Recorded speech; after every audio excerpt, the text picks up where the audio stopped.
Bem-vindos ao canal Annabelle at Home. Aqui vão poder encontrar projetos de DIY ou faça você mesmo, decoração, organização, limpezas e receitas.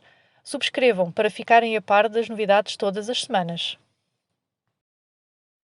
Ok, então vou começar por vos mostrar que materiais é que eu tenho aqui para fazer esta árvore de Natal. Vou colocar esta árvore, esta mini árvore no meu escritório, ali um cantinho, já vos mostro.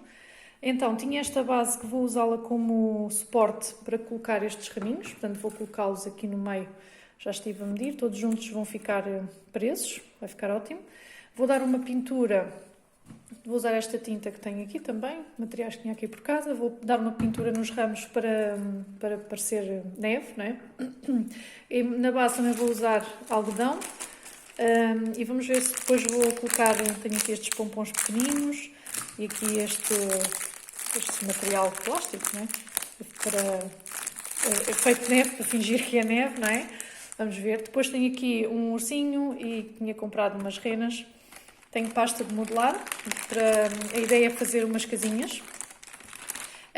E mais. E depois tenho aqui umas iluminações que são a pilhas, portanto é ótimo porque fica no sítio, não preciso ligar à eletricidade, não preciso ter uma ficha por perto.